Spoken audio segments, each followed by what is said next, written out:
And then we get Wardlow versus Scorpio Skye for the TNT Championship. That's very disappointed. I'm just going to let you know now. Dan Lambert is wearing one of the two belts because we never fully united them, which is stupid, but it's fucking hilarious to see Dan Lambert with a belt, though, so I'm into it. Dan Lambert rules. He's so great. That's all you have to say Scorpio about him. Skye comes rules. out. I still think Scorpio Skye look alone looks like a fucking champ. He's wearing that belt. I just think he looks great. Well, he's been a champ before, right? So he's used to it. Yeah. But there's just something about his charisma that just doesn't put him over quite enough for me. But man, I'm into this guy. Anyways, they're bragging about his 371-day streak of singles matches when he's only had like 4 singles matches in the last year or something. So they're like talking about this like undefeated streak for like over a year now, basically. And it's like, dude, you've been a tag wrestler and you've lost. Like, you guys are cherry picking. It's just really funny when you know, right? The first but anyways, AEW tag champions, though, with Frankie Kazarian, right? Yep. What was it? SCU. That's what they were. Yeah, SoCal Uncensored. Yep. SoCal Uncensored. Yep. And, fuck, I did not like that faction at all. Anyways, I like all the people in it, though. We're going to talk about them in a minute here. Well, yeah, we are actually. So Wardlow sells some in this match, which doesn't happen very often, but he needed to in this match. But he eventually hits a powerbomb symphony on Scorpio. Holy shit, I thought we were about to get my dream. But I thought it can't be this easy. I did think that. And then Dan Lambert distracts, and Scorpio rolls out of the ring, and Wardlow follows and starts to powerbomb Scorpio on the outside, but Shawn Spears comes out onto the stage with 2 chairs. And Wardlow is like, what the fuck, bro? And then MJF comes out and attacks Wardlow from behind while the ref has their back turned. Scorpio basically wins with a roll-up. Yeah, the most devastating move in wrestling. Yeah. And I was real disappointed because last week I did say this. I said, I think Wardlow should win. I think it's the story to tell. But if they don't, MJF's going to fuck him over. That's how he's going to lose. That's what we get. Post-match beatdown, of course. Austin Vanderford from American Top Team, married to Paige Van Zandt, starts laying in on Wardlow, dude. Holy shit.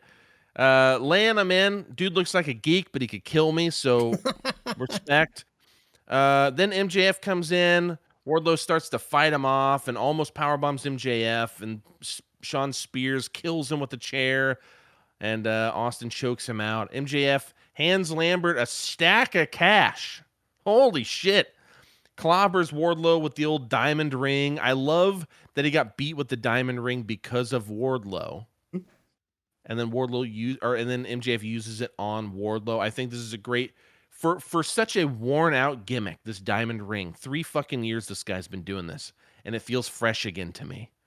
I think because he uses it on the guy that fucked him over. Yeah, the way it's sold and the way it plays into storylines, I think is what makes it. Yeah. Dude, I think we use the same fucking pins, dude. Look at this. This is a dry erase marker for when I take notes for when I cut up the video later.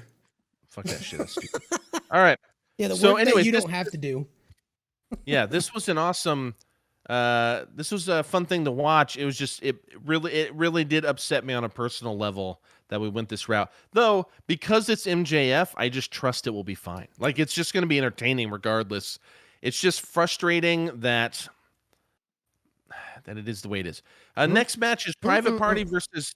One thing. What? You got something? I do. Go ahead. This actually, I have a couple things here. This is one of my big things too, because we spent some time talking about this last week, and everything that we didn't want to happen did. Because I'm on the same page. Like I think it's time for the MJF Wardlow storyline to unfold.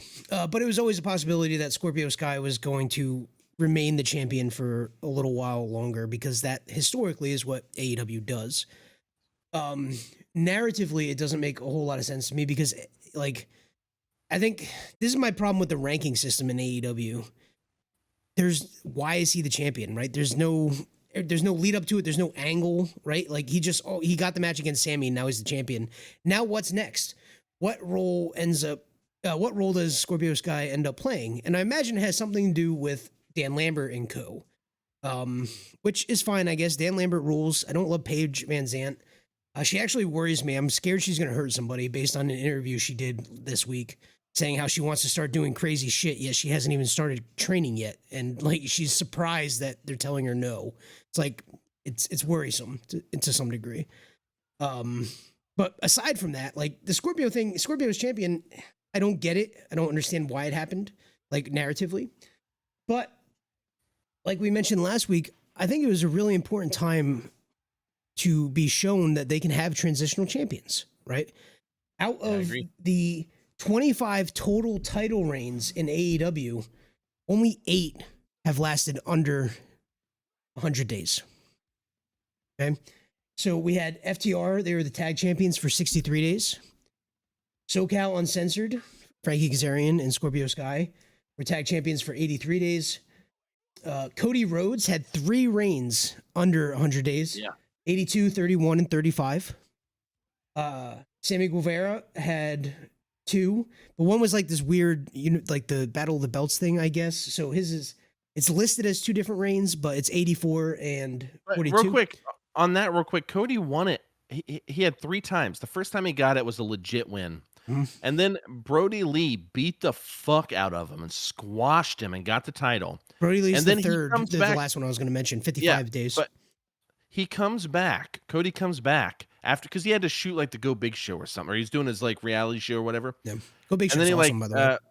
yeah, he comes back like 2 weeks later or something, or like 3, like not long, and then he just beats Brody. Just to get it back. It's like he had to leave, so he like handed it off, and then he got it back. And then the same thing happened with fucking Sammy. Yeah, I don't get it. Sammy was.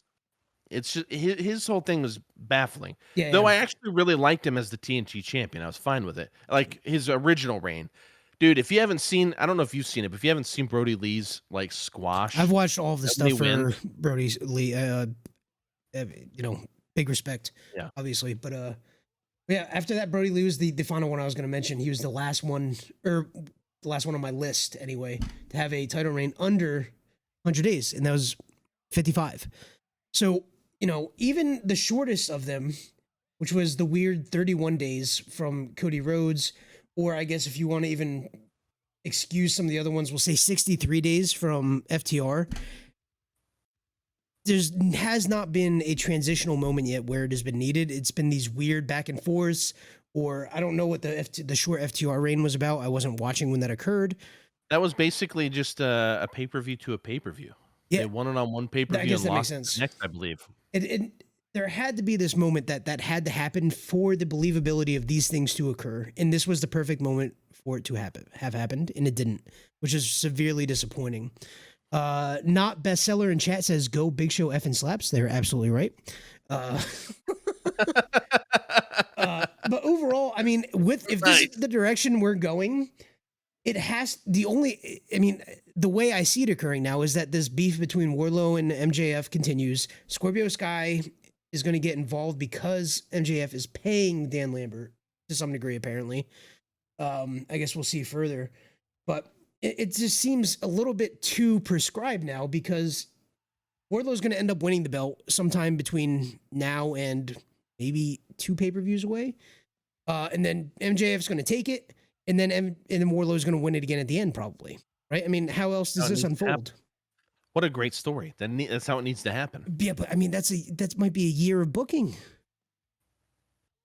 They have a lot of fucking people to get in too, dude. I don't fucking know. It's crazy because in the middle of the shit, I like feel a little frustrated sometimes because I just want to see the stories happen. Yeah. But I have to admit, when they finally pay off, I'm usually like fucking hyped. It's true. Maybe I just don't have the patience for it. I don't know. Man, maybe. But I mean, am I wrong though? Is there any other way that this unfolds over the course of probably 6 to 9 months? Not right. Like that's the right way. So there's no way for it to unfold right. Oh, well. If it's not that. Does that make sense? Yeah. Like that's the right way to do it. Yeah. Anyways, I'm gonna move on.